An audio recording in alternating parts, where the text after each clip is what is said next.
morning, afternoon, evening for some of you folks, but it's morning to us. This is our first official coffee time with Tony and Troy. This is a new segment we're starting with Romer on our YouTube channel, and we're just going to be chatting about different topics. Some of the topics that we get asked a lot, or topics we want to go over. But we're also going to throw it out to our audience, you guys, and ask what topics you'd like to know about pertaining to Romer or the things that we produce or do, or questions you may have just in this kind of space. So welcome. And today's topic, to start everything off, is we're going to be talking about the background of one of our latest builds, our 48 Willys truck. So what is 48, 51, whatever it takes. Exactly. So the official terminology that we have come up with, because it's a little bit of a retro mod mix match, it's a 48 Jeep Willys Overland truck with a 51 grill sitting on a 2016 Jeep Wrangler JK chassis, running gear, motor, transmission, everything except the body. Yep. Well, and then we start talking about the axles and drive shafts and lift, and now it's all other stuff. So back in the day, I would just want to start from the beginning, because back in the day, our good buddy John from Castle Fab, we used to banter all the time about lots of things, but trucks and opinions and ideas of what we should build next, because he's helped us out with a lot of our vintage builds. And one day I remember John sending me a text, and he says, "Hey, I just told him about my latest idea about what I wanted to build, and were we next door to each other at that time? We were, okay. Yeah, we were. It's been back in the old shop." And so he said, "Hey, if I had money and gonna build something, this is what I would build." And he sent me a Craigslist listing, and it was NUGGET. And it's pure, unadulterated, stock, at that time, 69-year-old self. And I just fell in love with it immediately. So I was like, I literally went over to his office, and I was like... It wasn't much money. They wanted $3,500 for it. And me, when I saw it, it was just gorgeous. I love Willys trucks, but the patina on it, I've never seen, still yet to this day, a better patina. Like I'm like, you can't replace it. That's a paint job. That's pretty much why it was purchased. Yeah. And so I immediately went over and said, "Hey, dude, this is amazing. Like, you should go buy this. You should do this. Like, you got to go get this truck. Not going to find another one." He's like, "Oh no, it's just not the right timing. Like he hadn't yet to start his other build, which just needed to have the right timing. It wasn't the right timing." I was like, "Okay, are you sure?" Like, I asked him 3 times, "Are you sure?"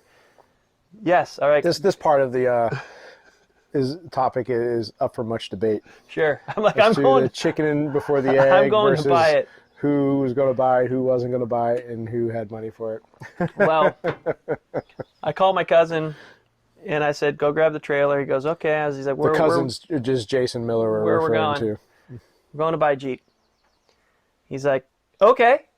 So then he goes, "What is it?" So anyways, we go get the Willys truck, and it was a father and son. They were going to build it up, had plans, and things don't work out. And it sat. They purchased it from a mining camp right up north. I don't know if they purchased it from there or somewhere else, but it sat in their driveway untouched.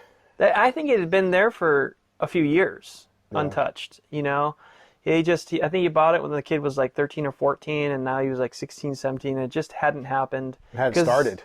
It just sat. Oh yeah, I mean, it just it just needed a lot of work. I mean, it was definitely... Yeah. Well, they acquired it and pretty much acquired it for what turned out to be the sole purpose of sitting in their driveway for a period of time after sitting wherever it sat in the field before that. And so the crazy thing is, I had no idea what we were going to do with it, And this was honestly before it became a Romer vehicle. This was like Jason and I went and got this truck because we were going to do another project, because we'd done Tomahawk. And then in that timing, everything was kind of culminating where, now Jason is the third member of Romer, and we all collectively do all of our builds together, and it sat for 2 years. And so now it's sat with us. Yep. And anyways, continues the tradition. Fast forwarding, we decided we're going to buy a JK. We're going to take that body off, and we're going to make this old truck drive like a brand new vehicle. Right. So it would be... Well, that's when it officially became a project. Yeah. It's like, we're going to do something with this, and then we figured out what that direction was going to be, or at least the beginning parts of that, which was the body swap. Yeah. So little did we know what we were in store for. Because, then we... The wheelbase is only 1 inch difference. How hard could it be? I have a feeling I know who made that statement. Yeah, which is true. Wheelbase is only 1 inch different. So we get the thing, and it was actually supposed to be 2018's project, but we got to a point, Tony, we're known for, I think, our quality and our vintage builds and our attention to detail, and we were going to do 2 projects that year, and that's the year we did Slanty. 2 big projects that year. And we just had did we have something else that year Slanty. Besides Oh, Slanty? my dad's truck, right, too. So it was going to be 3. It was 3 projects and we the were Tundra. doing that way. 4 projects that year, and 2 that were very intense. And the Scrambler. Which was, 5.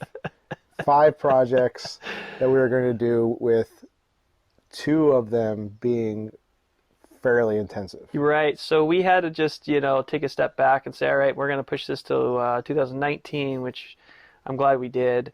And that was after he took Organizing 101 and actually wrote down the task list of what needed to be done over the course of, I don't know how many months out that was. It wasn't terribly long. No. But it was like maybe 5 months, oh crap, 6 months. And once we boarded it all out, installed, written down, we're like, crap. Well, the Tundra was like a bolt-on project. We weren't worried about that. My dad's vehicle was... Which was the... Oh, you know what? The Tundra maybe was a year before. I don't remember. But it was... We had the Scrambler, but all the other projects were like, you know what? We got this. We know like the beginning to the end. The intensive project, which was Slanty at the time, we boarded out just Slanty. We're like, dude, we're gonna be lucky if we get this one done. Okay, we can't do the other. Once we did Slanty, we realized that it was not going to turn out well. Yeah. So to squeeze Nugget in there. So I'm glad we did that, because it turned out, I think, better and a little bit different. Not pretty much the same, but just a few twinges that were different, which I think made it better in the end. Because we didn't have the naming, I don't think, at that point. Not until the year later when we started that project. Yeah, officially. Some of the ideas came, and as they often do, is when you have a little bit more time. Yeah. And so that was... The project developed further, we'll say. So I think once we had the idea, same thing. All right, Jason, here's what we're gonna do. Okay, now what? Like, where are we gonna get the Wrangler? And so he actually was gracious enough. He knows all things car, and he's got a whole spray booth down at his shop, and whole.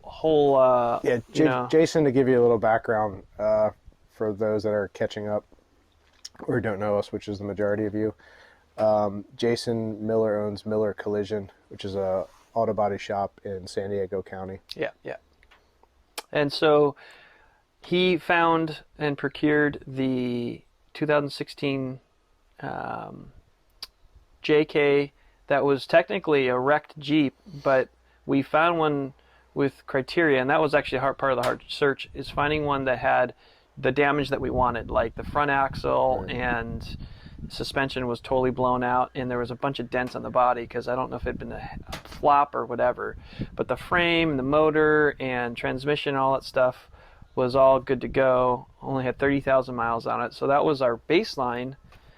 And I mean, the start of the project really was getting the body pulled off of the old JK, and then you and I basically made it a rolling chassis with the Icon suspension And I think we used the original wheels with spacers just to be able to drive it around. Because it was driving. It was driving with like a seat and a frame. It was hilarious.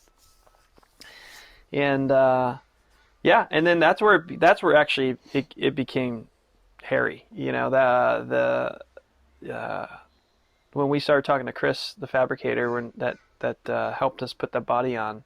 Chris at Allen Motorsports in San Juan Capistrano. Yeah, took on that he did some magic on this thing. You know, the biggest issue was the wheelbase was fine, but the motor, transmission, tunnel, and it being automatic, was a problem. So we actually had to, you know, we had to make a decision early on, and I think we really agreed on this. And people ask me this all the time. Why didn't you just keep the JK inside? So it had all the creature comforts and the whole 9 yards. Wouldn't that have been easier? Okay, so Tony obviously didn't like that idea. You could see that. I was willing to consider it, and I think for other projects, and I've seen other ones done, but that isn't the vision I personally had for what the project was supposed to be. It wasn't supposed to be you get into this truck and you're in a JK and you just look outside and it's an old truck. Our vision for this truck was from across the street, this thing looks like an old ratty truck, and as you start getting closer, you start noticing it's got big tires and wheels, and wait, that looks like a newer axle, and it doesn't have a leaf spring on it. It's got a coil spring, and it looks like there's something been, you know, like a coating put on it, which is the matte clear finish from Pour 15, which is amazing.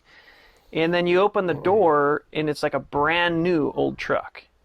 You know, so in my mind, it was you're driving this thing down the road, feeling all the feelings of the old truck experience, to the original rearview mirror that's like 5 inches by 2 inches, and it has like the crackling on it from an old mirror. So you look behind you and you're like, this is and the whistles of the big truck mirrors. Yeah. I mean, it feels like you're in an old truck, but it stops when you push the brake. It turns real easy, and it's got a lot of pickup. It's 2,000 pounds lighter. Yep. So made that decision, sent it over to Chris, and he basically had to cut out the whole floor, make a whole new tunnel, and the center casing, and then we had to actually mount the shifting upside down so that the cables would reach, and we made it a bench seat so that when you're driving along, your knees aren't bashing into the shifter. That was the bench seat was probably the I'm not sure what the upholstery ended up costing us, but I know it was the cheapest bench seat we ever did because we were looking down the barrel. I know John at Castle was going to build us a bench seat, so our brains were immediately there while we're standing out in front of the shop staring at our awesome view, which at the time happened to be a dumpster. And we were staring at this bench seat that someone completely... For like a whole month. It just, somebody dumped there, and the trash guy was just not having it and not picking it up. It just sat there and sat and sat. And then we're all staying there. I'm not sure who the first one was to say it, but someone's like, wait a minute. We should see if that thing fits in the Willys. Go grab that thing. It looked like John identified it. He had a Ranger back in the day. Yeah. So he identified, he's like, looks like an old Ranger bench. Yeah. Like, let's see if it'll fit in Nugget. And we literally went over to the trash can, picked that nasty, like, old, stale, fart-ridden bench seat out of that dumpster area and carried it over, and that thing slid right into the truck. We couldn't believe it. And fit perfectly, as it was. It was perfect. And we were able to jump in and, like, test it out and, like, done. Like, whoa, like, the height's good. Yep. We can actually mount this pretty easily. They had built-in bumps for the headrests, which we knew we'd just lop those things off, but it fit in there so nicely. That was, I mean, coming from an old dumpster diver, that was, you have a grandfather, like, that was like, it was like tearing up down the cheek. Well, that was actually, those are some of the fun things that make it kind of a special project. And even the naming, we had so many names where, what was a couple of them? I mean, the whole Mater. Right, to preempt where Troy's going with this, the idea for the name was staring us in the face the entire time while we're going through this. We couldn't think of a name. Go, you can continue with your story. Well, we just had we were coming up, Old Smoky, something just kind of fun, classic, We're going whiskey, old whiskey, which is kind of like the big popular thing to trend. Yeah. I mean, I love bourbon, so like the whole like whiskey kind of direction we considered, and how do we make something special of it and stuff. And I actually think it was your idea. It popped out, and even if it wasn't, you get credit. You're done. Yeah, but you have plenty of credit for a lot of what we do. So we don't remember who comes with ideas anymore, because we all, even within 5 minutes of having an idea. Oh yeah. Oh wait, great idea. I said that 5 minutes ago. I said that. No, but I think that the name actually was your idea. It just popped out too. We were in the office, and it was just like, well, it's from Owens Valley. Like, what about Nugget? It's a mining truck. And boom, like that was the name. So even with the detail that you guys watching a lot of Gold Rush reruns. Yeah. You guys will see. We're gonna do like a full walk around of the truck. We haven't done that yet. So you'll notice in there the where it's named Nugget, and under where I was going with Slucifer. Yeah. Do people even know what a sluice box is? Yeah.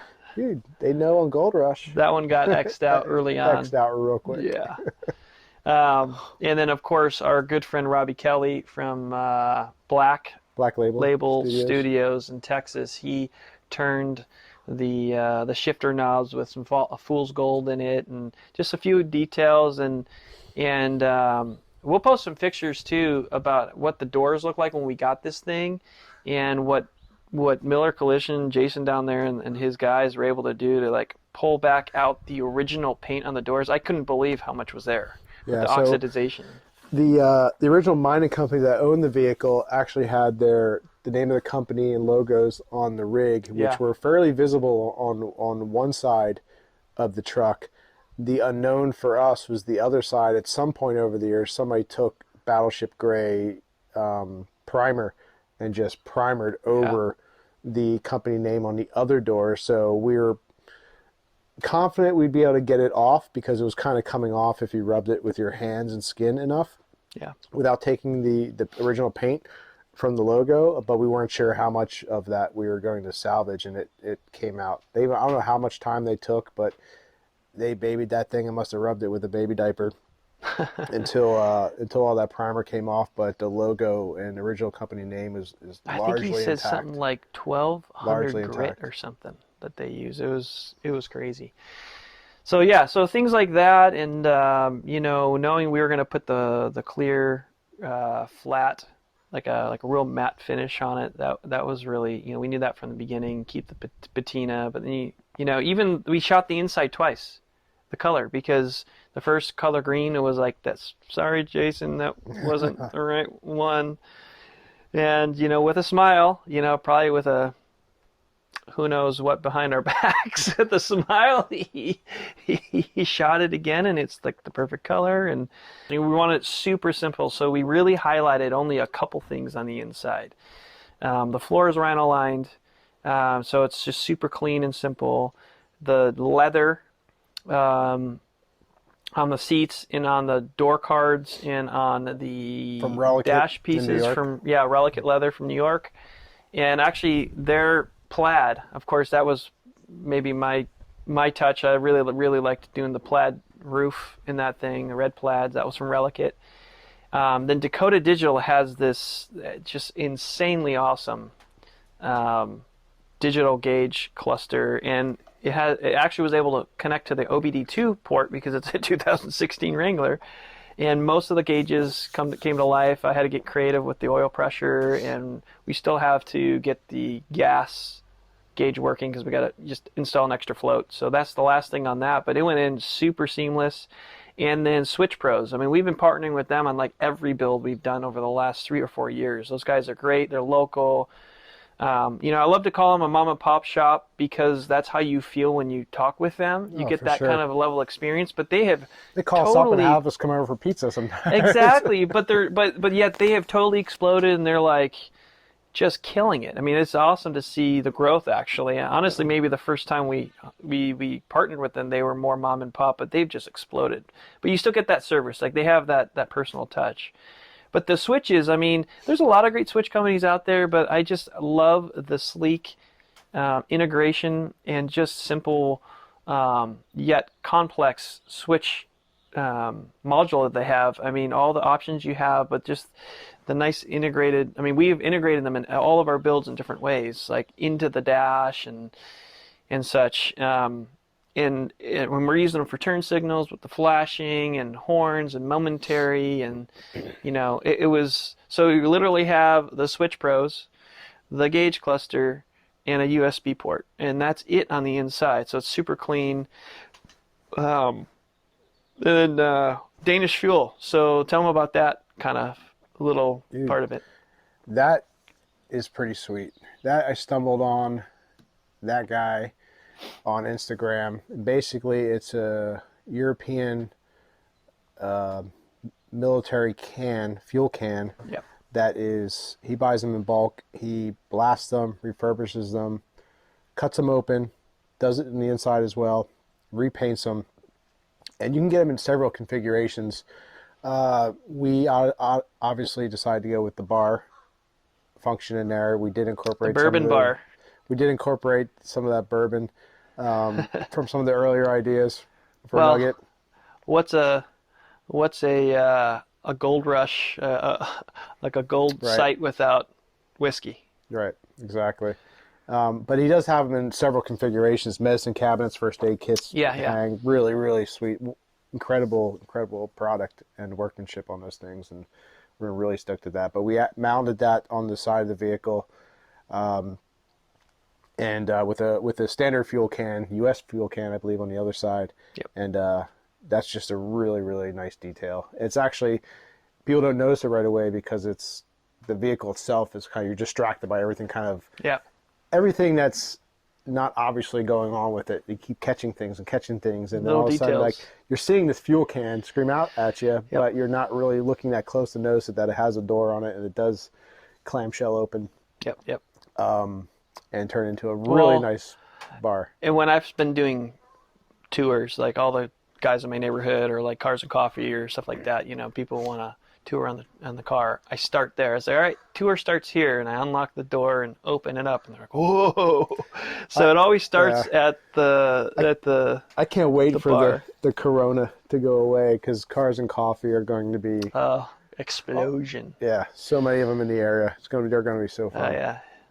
So, anyways, those guys were nice enough to partner with us and send us one of those units that we could use and display, and really, that actually was the reason we call it out. Not only is it such a cool product, but there was such a hurdle that we, like the seat was one, and the tire. So the original tire mounted to that side, to the driver's side. We really wanted to keep that, but it's got a 37-inch tire, so not only is a 37 going to look crazy there, and we don't want an old tire. Take up a third of the length of the bed, but whatever. And the fenders, we had to fillet open, which we covered with these really nice, Willys insignias. Allen Motorsports again. Yeah, so we had to open that up, and so we didn't have as much room, so it was like, what do we put there that really gives it still that classic old Willys truck feel? And that's where we ended up with the gas tank and, the bar on one side and actual gas tank on the other side. So it just looks perfect. It looks, in fact, I think that other gas tank is probably similar era to that thing. Yeah, but the U.S. version, The U.S. version. And then, of course, we also dubbed it, we have dubbed it a little bit of like a pseudo flatbed. So even though it has the full bed, we didn't take it off. Obviously, we wouldn't want to get rid of that. We put the deck system in, and that was really awesome. I mean, we've also, every vehicle that can put one in, Decked we partnered with them for, in fact, it was in their booth at SEMA, but we partnered with them for, 3 or 4 years now, since the two you had within 2 or 3 months on your original Tundra and got in an accident, and they were nice enough to help you out with the second one. Yeah, well, I bought that first one straight up. Yep. And then I ended up buying another one to replace the one that was only a few months old. Yeah. And so, anyways. That was from an accident. I got T-boned. Yeah, unfortunate. Right, like two blocks from your house. Before there's any questions about how the deck system holds up, the 5,000-mile Tundra didn't hold up, so I didn't really have any expectation that the deck system was going to survive. It's an accident, but 60-mile-an-hour accident, so it took a beating. Anyway, so we put that thing in there. We got their service box, and we gave them the dimensions, and we're like, "Whoa, I think this is really going to fit." And so we literally dropped it in, and bolted it up, and it's in there. So just enough space in the front of it. Actually, normally you put it all the way to the front, and you have the space in the back, but we wanted it to the front by the cab because we have our dual air compressors and air tank and stuff up there and I think that's yet something to be due. It's 99% done, and you got that 1% of details, a little cover to go over that area. But yeah, so it's like a pseudo flatbed because the sides of that bed are so the narrow. depth with the deck system in there, with the service deck system in there, there's probably only a couple inches of bed depth. Yeah, and it flares up too. And then of course Rigged gave us their Ultra Swing to solve the solution to solve the problem. It really is it's a solution for that spare tire, and still the option to take it off and use it as a regular bed if we need to have stuff that's long, and we're not committed to something long term because we actually, the bumpers on that thing are like original bumpers. They didn't look quite right, so we had to have them of course modified, and they had like an arc to them. We pulled some of the arc out, but it really turned out great. So long story short, long story long, actually, at this point. Long story long. The Nugget was a real special vehicle, and you get in now and drive it. I had to rewire the truck for all the lights and all that kind of stuff, and that was actually a fun project for me. But, now that all the work's done, we get in it, drive it, and it truly, we call it our favorite so far because not only the way it looks, but it truly operates like a new car. And that's something that, there's a little romance with all of our vintage vehicles that you have to deal with certain issues and gremlins, even when you change the motor and it's brand new. But this is like getting in a 2016 Jeep. You turn the key, you put it in drive, and you just go.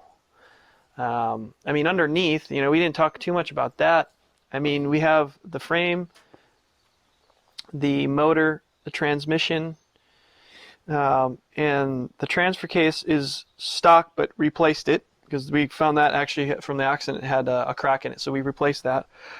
And then from there we have Tom Woods drive shafts, brand new, to spec, and Terraflex Dana 16 in the rear, Dana 44 in the front, which I know you're thinking in your mind, a Terra 60 in the back 60, and a Terra 44 in the front.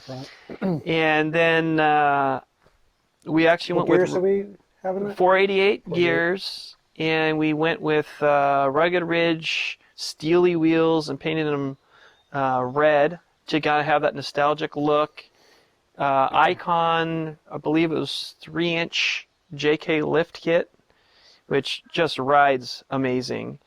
And I think Araby lockers, Toyo 37 1250 tires, which actually look very proportionate. Great size. We were originally going to do 35s, and as most of the time, I end up coming back and saying, we got to go bigger. We got to go bigger. And I think you were already thinking it, and then we just agreed on it right away. Yeah, I think really what made that an easier decision was the fact that Toyo has that 37 1250 now. The 1350, I think, might have been a little big for the truck. Just from an appearance sake. Obviously, if we had any fitment challenges, we would have had to overcome that. But from appearance sake, I think it gives a little bit more of the impression of the tall and skinny, which would have been on that vehicle. Yeah, I agree. And so, that all worked out perfect. And it's really, again, there's just such a beauty about from here down, basically from the windshield down underneath the skin, it's all JK. It's like a built JK. So what's crazy about it is, it's literally sitting in my driveway right next to our 2018 JL. which is a Rubicon and built with 37s, and they arguably can go all the same places. So the wheelbase is 1 inch different. They both have lockers, similar height lifts, and similar, the same size, tires, similar wheels. And the people get shocked by that. They think, oh, it's this cool truck that's, meant for the street. And we're not going to go beat it up necessarily. It's not necessarily in our vision like, oh, we're going to go rock crawl this thing and beat it up because we want to preserve it. But it could go anywhere we want it to go. And it's ready to, in fact, we're going to take it out with the trailer. And that's the cool thing is like some of the vintage cars, it's like, do we take the trailer and go 100 miles away? Are we going to make it back? Like, yeah, probably. But there's that romance of like, okay, you got to make sure you plan for what ifs. This thing, it's like getting in the JL, taking the trailer with the JL. You just load it up and go because it's a new car. So it's awesome. We love it, and it's been really fun to start driving around and do truck things with, and we're really excited getting out more and getting some more content and getting to some more shows and local events and stuff. So it's you guys will be seeing a lot more of that real soon. Yeah, we're going to be doing all we're coming out of Corona, hitting the ground running. Oh yeah, this is part of why it's our first videos in the coffee era is because we are just on the cusp of really starting to explode the interwebs with content from Nugget and walkarounds and a lot products, of you guys reviews. have been asking for walkarounds in different vehicles and profiles of different parts and pieces. So all that's being worked on right now. And in progress. So you'll all be seeing that very soon. Yeah, and so we are going to be doing this once a month. So we also would love to hear topics that you guys want to hear about. Specifics about the builds, parts and pieces, because we're going to basically take all that feedback, and we'll do generalized walkarounds of the vehicles, but then we're going to follow up with featurettes about specific parts and pieces. How did you guys do this with that roof, or what did you guys do with this seat or these parts, or how did you mount that? And we'll do small bite-sized videos. Yeah, we do featurettes about specifics, but then even larger kind of ballpark view topics about, we get asked how we do Roamer, how do you do all that, or how do you approach this from the beginning, or where do I find vehicles, or what gear ratios do I use? Something that we can do a topic that we'd love to consider your questions, and we'll kind of get our schedule going because we got a lot we want to go over too, but we want to incorporate some of that feedback and questions that we get from you guys, the audience. So, all right. Yeah, thanks for hanging in. Yeah, thanks for hanging with us. The first episode. We'll see how it goes. And I'm going to run out and have another coughing fit as soon as we jump off this. Stay tuned for more.